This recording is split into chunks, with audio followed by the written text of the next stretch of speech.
Imagine standing at the edge of a racetrack, the air thick with excitement, the roar of the crowd vibrating in your chest. In the center of it all stands a magnificent chestnut thoroughbred, his muscles rippling, nostrils flaring as he stares down the track. But this is no ordinary racehorse. And this is no ordinary story. Because this horse, Blaze, was never meant to race. And the girl watching from the sidelines, she was never supposed to walk again. Yet, together, they would defy every odd, proving that the deepest wounds, both human and equine, can heal with the power of trust, love, and an unbreakable bond. But how did they get here? How did a broken thoroughbred and a girl who lost everything find their way to each other? Stay with me. This is a story you won't forget. Blaze was born for speed. His sire, Iron Thunder, had been a champion, his name etched in the history of the sport, a legend that seemed untouchable. His dam, Golden Ember, had the heart of a warrior, resilient, fierce, and relentless on the track. Together, they created what was supposed to be the perfect racehorse. The expectations started before Blaze even opened his eyes. The moment he took his first shaky steps in the lush, rolling pastures of the breeding farm, people whispered about his potential. Trainers, investors, and breeders all watched with calculating eyes, seeing a future champion in the way he moved. His legs were long and strong, his coat a deep chestnut that gleamed under the morning sun. Even as a foal, he had presence, an undeniable energy that made people take notice. But from the very beginning, something was off. Blaze wasn't like the other foals. While they clung to their mothers, he wandered, exploring the paddock like he was searching for something beyond its fences. While others pranced and played, learning to mimic the movements of their sires, Blaze was different. He didn't just run, he challenged the wind, pushing himself faster, harder, beyond what was expected of a young colt. And then there was his spirit. Trainers whispered about him, their voices low but laced with frustration. He's too wild. He doesn't listen. He's got fire, but no control. Every great racehorse needed discipline. They needed to respond to their jockey's cues, to trust the hands that guided them. But Blaze fought. His training began early, as it did for all thoroughbreds destined for the track. The first time a halter was slipped over his head, he pulled back violently, his dark eyes flashing with defiance. The first time a saddle was placed on his back, he bucked so hard that he sent the trainer flying. No matter how much they tried to break him in, he resisted. Still, they pushed him forward, because he had everything else. The bloodline, the physique, the raw talent. And in the world of racing, that was all that mattered. He was placed in the hands of some of the best trainers money could buy, professionals who had transformed unruly colts into champions. They worked tirelessly, pushing him, molding him. And to some extent, it worked. Blaze ran. He ran with speed that stunned even the most seasoned of trainers. But there was no control, no obedience.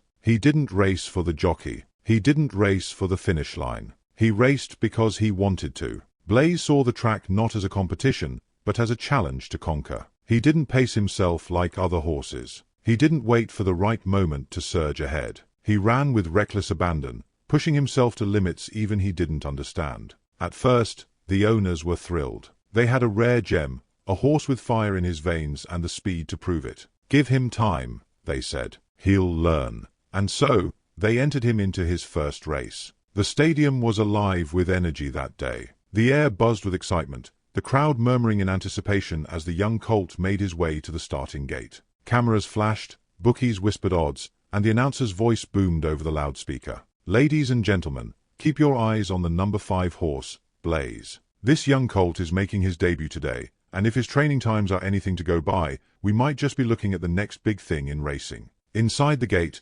Blaze was restless. His ears flicked back and forth, nostrils flaring as he took in the overwhelming energy around him. The other horses stood relatively still, their muscles tense with anticipation. But Blaze pawed the ground, his body coiled like a spring, ready to explode forward. The gates flew open, and just like that, he was gone. Blaze didn't break from the gate. He launched from it, devouring the ground beneath him with powerful strides. The jockey barely had time to react, gripping the reins as the chestnut colt surged forward like he had been shot from a cannon. For a moment, the crowd was silent. Then, chaos erupted. He was fast. Too fast. Within seconds, Blaze had left the pack behind. He wasn't pacing himself. He wasn't holding back energy for the final stretch. He was giving everything, burning through his strength like a wildfire with no end in sight. The announcer's voice rang out, almost breathless with disbelief. Blaze is in the lead. His his clearing the field by 5 lengths.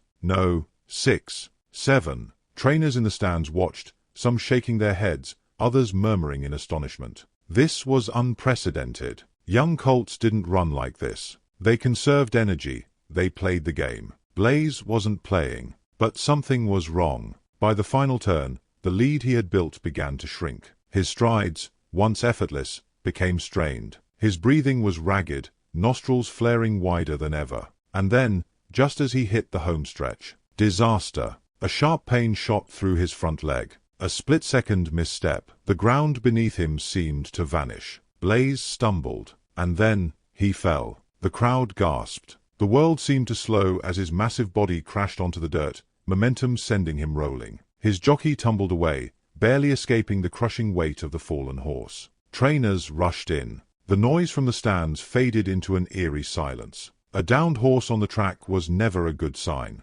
Blaze tried to stand, his chest heaving, but his right front leg buckled beneath him. His eyes darted wildly, fear and pain flashing through them. The vet arrived within minutes, assessing the damage. The diagnosis was swift and brutal. Tendon damage. For a racehorse, that was a death sentence. The owners were silent. The trainers exchanged glances, already knowing what would happen next. Blaze was labeled useless. A waste of potential. A horse that had all the talent in the world but no discipline to harness it. His future, once so bright, was now a question mark. And for Blaze, the worst was yet to come. Because in the world of racing, an injured horse with no more use had only one fate. Unless someone, somewhere, saw more in him than just speed. That's how Blaze's racing career ended before it even truly began. But his story was far from over. Because miles away, in a quiet hospital room, there was a girl who knew what it was like to fall. And soon, her path would cross with his in a way that neither of them could have ever imagined.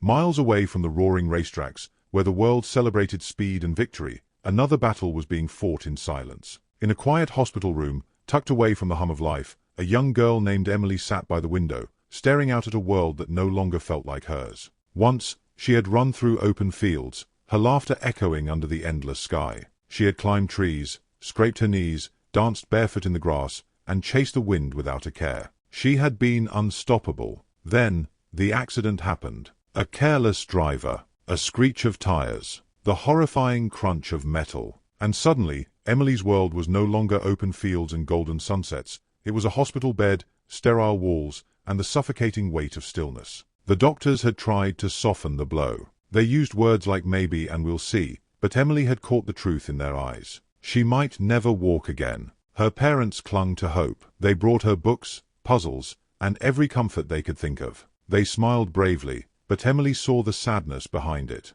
The helplessness. She was broken, and no amount of hopeful words could change that. Days blurred into weeks. Weeks turned into months. The seasons changed outside her window, but inside, everything was the same. Her legs, once so full of energy, were now foreign to her. Useless. She hated them. Physical therapy sessions became battles she didn't want to fight. The exercises were exhausting. The pain was unbearable. The therapists tried to encourage her, but their voices felt distant. Just one more try, Emily. You're getting stronger. But she didn't feel stronger. She felt like a prisoner inside her own body. Her friends had stopped visiting as often. At first, they came every weekend, bringing little gifts and stories from school. But over time, the visits became less frequent. Their lives moved forward while hers stayed frozen. One by one, they drifted away. And so, Emily retreated into herself. She stopped trying. She stopped hoping. She stopped believing. Then, one quiet afternoon, her mother sat beside her bed, holding something behind her back. A small, knowing smile played on her lips. "There's someone I want you to meet," she said softly. Emily barely reacted. She had met plenty of people over the last few months. Doctors, nurses, therapists, well-meaning visitors who tried to say the right things but never really understood. Her mother didn't push. She simply reached for the wheelchair beside the bed and helped Emily into it. "Just trust me," she whispered. Reluctantly, Emily let herself be wheeled down the hospital corridors. The hall smelled of disinfectant and felt cold despite the bright overhead lights. She had memorized every turn, every dull painting on the walls. But this time, they didn't stop at the therapy room. Instead, they stepped outside. The warm sun hit Emily's skin, and for the first time in months, she felt a flicker of something deep inside. Not quite happiness, but something close. And then she saw him. A magnificent chestnut horse stood a few feet away,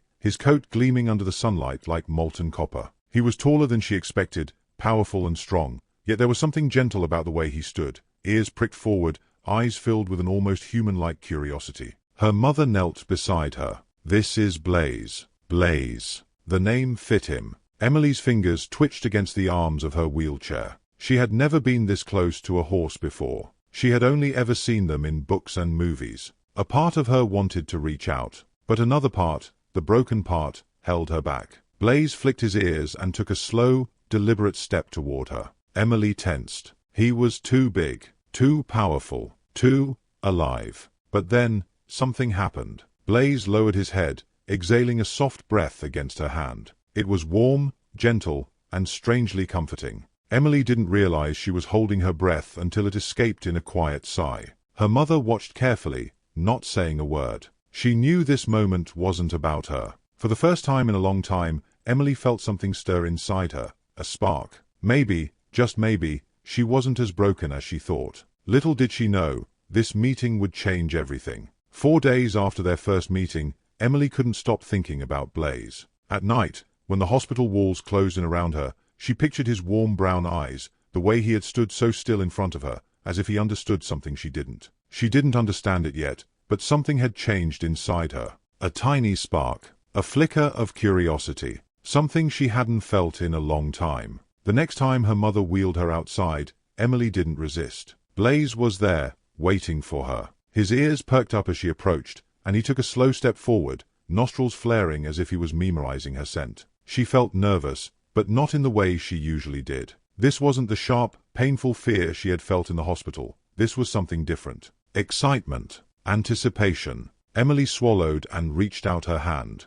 Blaze didn't flinch. He simply lowered his head and let her fingers graze the soft velvet of his muzzle. The warmth of his breath sent a shiver through her. It was real. He was real. And for the first time in months, Emily felt real too. Her mother watched from a distance, smiling softly but saying nothing. This was Emily's moment. And Blaze was patient. He didn't push, didn't force her to do anything. He just stood there, waiting. Waiting for her to come to him in her own time. The next few weeks became a new routine. Every afternoon, Emily's mother took her outside to see Blaze. Some days, Emily would simply sit in her wheelchair and watch him. Other days, she'd reach out, letting her hand linger against his coat a little longer. Each touch was a victory. Each moment was a step forward. But healing wasn't easy. Some days, frustration crept in. Some days, the pain in her legs was unbearable, and she refused to go outside. Some days, she convinced herself that none of this mattered, that she would never walk again, that Blaze deserved someone stronger, someone whole. But Blaze never gave up on her. And slowly, Emily started to believe that maybe she shouldn't give up on herself either. One afternoon, Blaze's trainer, Mr. Harris, knelt beside her wheelchair. He was an older man, his face weathered from years of working with horses. His voice was gentle but firm. "Emily," he said, "how about we take this a step further?" She frowned. "What do you mean?" He gestured toward Blaze. "How about you help me groom him?" Emily hesitated. She had never done something like that before. But when she looked at Blaze, standing there so patiently, she realized something. She wanted to try. With some help, she took a brush in her hands and reached out. Her arms were shaky, and she wasn't sure if she was doing it right, but Blaze didn't seem to care. He let out a deep sigh, his muscles relaxing under her touch. She laughed, actually laughed, when he flicked his ears and nuzzled her shoulder in response. For the first time in what felt like forever,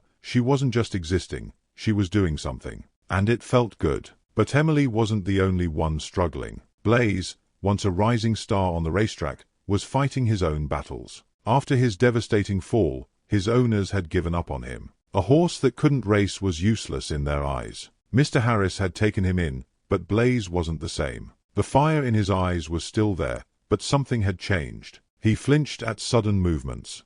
He tensed whenever he heard the distant sound of hoofbeats on a racetrack. He no longer trusted riders the way he once had. In many ways, Blaze was just as lost as Emily. Two broken souls, searching for a way forward. Over time, something incredible happened. Emily and Blaze started to heal, together. She spent more time with him, brushing his coat, talking to him, learning his little habits. She noticed how he flicked his tail when he was content, how his ears twitched when he was listening to her voice. And Blaze, in turn, learned her moods. On the hard days, when Emily didn't want to talk, he stood quietly beside her, his presence enough to remind her she wasn't alone. On the better days, he nudged her playfully, as if reminding her that there was still joy to be found. They didn't need words. They understood each other in a way no one else could. They were both fighters. They were both survivors. And together, they were learning how to move forward. Little did they know, their greatest challenge was yet to come. The crisp autumn air carried the scent of fallen leaves and fresh hay.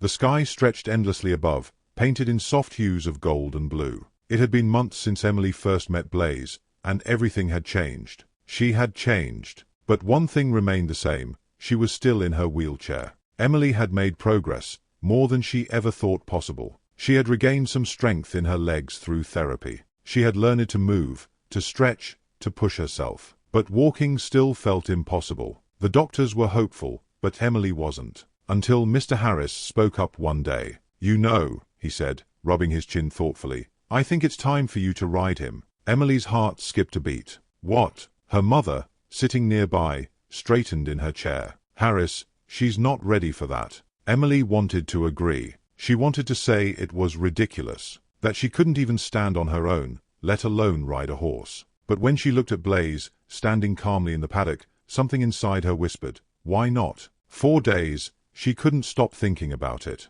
The idea terrified her. What if she fell? What if she wasn't strong enough? What if this was just another thing she would fail at? But then she remembered all the times she thought she couldn't do something, brushing Blaze, standing with the help of her crutches, moving her legs even when it hurt. And she had done them all. So why not this? The next afternoon, when Mr. Harris asked again, she surprised herself. She said YESIT took everything in her to stay calm as they led Blaze toward the mounting block. Mr. Harris and her mother were right there beside her, guiding her every step of the way. Her hands trembled as she reached for the saddle. Her legs, still weak, protested as she tried to lift herself up. For a moment, she thought she wouldn't make it. Then she felt something warm beneath her fingers, Blaze's manner. He stood perfectly still, his breathing deep and steady, as if telling her, I've got you. Emily took a deep breath. And then, with one final push, she swung her leg over. She was on. She was riding. The world looked different from up here.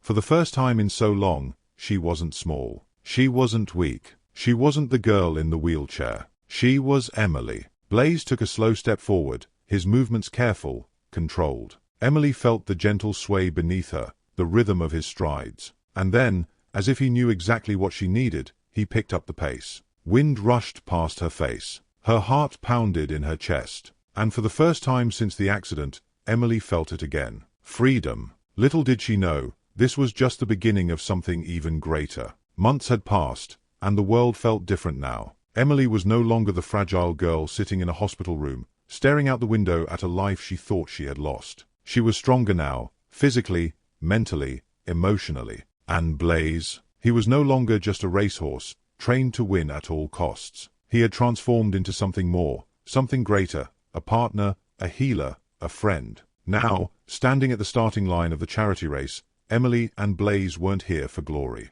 They were here for something far bigger than victory. This wasn't a competition. It was a celebration. The event had drawn a crowd, but this wasn't like the roaring stadiums of thoroughbred racing. There were no high-stakes bets, no ruthless pressure to win at all costs. Instead, there was laughter, cheers of support. Families gathered along the track, clapping and waving. Riders of all kinds, from experienced equestrians to children on ponies, lined up at the starting gate. And among them stood Emily and Blaze. Blaze flicked his ears forward, his muscles quivering, not from nerves, but excitement. This was different from anything he had ever done before. Emily leaned forward, gently stroking his neck. "Ready, boy," she whispered. Blaze snorted in response, as if to say, always. The official stepped forward, raising his hand. The world held its breath. Then, the signal. Blaze surged forward. But this time, it wasn't with the raw, reckless speed of his past. He didn't explode off the line like a bullet, fighting against control. No. This time, his strides were steady, powerful, controlled. Emily felt it immediately. The rhythm of his movements, the grace of his stride. They weren't just racing. They were moving together. She leaned forward, the wind rushing past her face, the energy of the moment electrifying every inch of her being. For the first time in so long, she didn't feel trapped inside her body. She didn't feel broken, weak, or incomplete. She felt alive. The finish line approached, but Emily wasn't thinking about it. She wasn't thinking about placement, about victory, about proving anything to the world. She was thinking about the journey, about the nights she had spent doubting herself, about the pain, the struggle, the fight it had taken to get here, and about the horse beneath her, the horse who had saved her. Blaze had once been told he was too wild, too uncontrollable, too difficult to be great. Emily had once been told she would never walk again, that her body had limits she couldn't break. But here they were,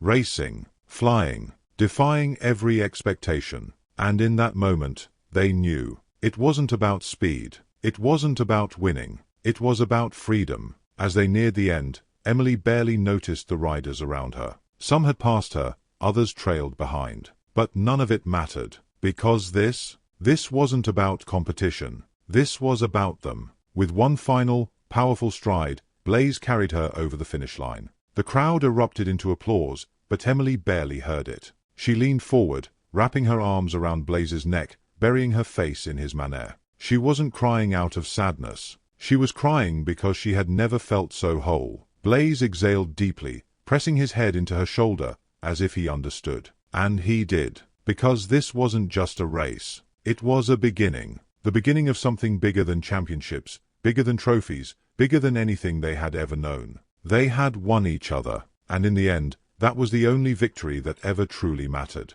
The dust settled. The echoes of pounding hooves faded into silence. Emily sat atop Blaze, her heart racing, her breath shaky, but her soul soaring. She had done it. They had done it. Blaze's ears flicked back, waiting for her reaction. Emily let out a breathless laugh, leaning forward to stroke his neck. "Good boy," she whispered, her voice thick with emotion. "You were incredible." Blaze let out a soft huff, as if to say, "So were you." But before she could fully process the moment, she heard it. Applause. Not just a few claps, but cheering. She turned toward the fence, where her mother stood, hands clasped over her mouth, tears in her eyes. Mr. Harris was grinning. The other riders, who had watched with skepticism at first, were nodding in approval. And then, Emily saw something she never expected. Her mother was running toward her. As soon as Emily dismounted, her mother pulled her into a tight embrace. "I'm so proud of you," she murmured, her voice shaking.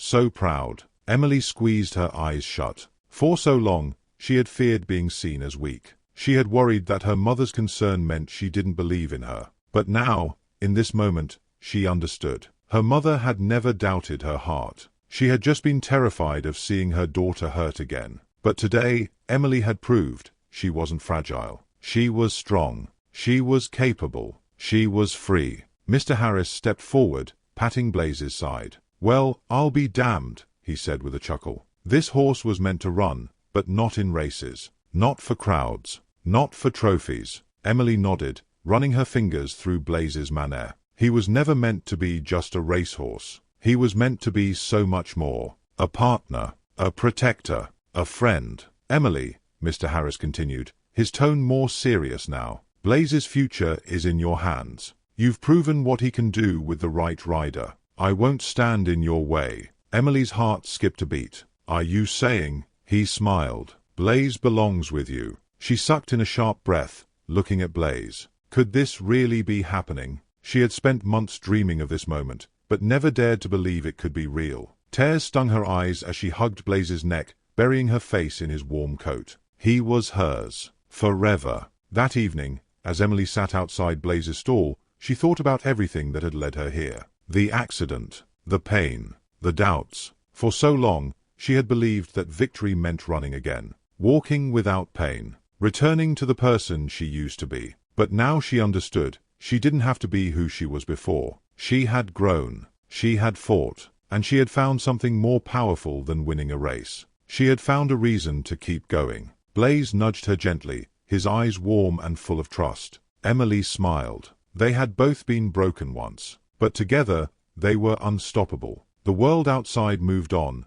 as it always did. Races were won, trophies lifted, records broken. But none of it mattered to Emily. Because her victory wasn't measured in trophies. It was measured in moments. The morning rides with Blaze, when the world was quiet, and the golden sunrise painted the sky. The way he listened to her unspoken thoughts, his ears twitching at the sound of her voice. The way he made her believe in herself again, one gallop at a time. She had found something far greater than speed. She had found freedom. And Blaze, he had finally found a purpose beyond the track. Months passed, and Emily's strength grew. She still had bad days, moments when pain reminded her of what she had lost. But the difference was, she no longer let it define her. She wasn't the girl trapped in a hospital room anymore. She wasn't the girl people pitied. She was a rider, a competitor, a fighter, and Blaze was by her side, every step of the way. One afternoon, as she was grooming Blaze, her mother walked up with a flyer in her hand.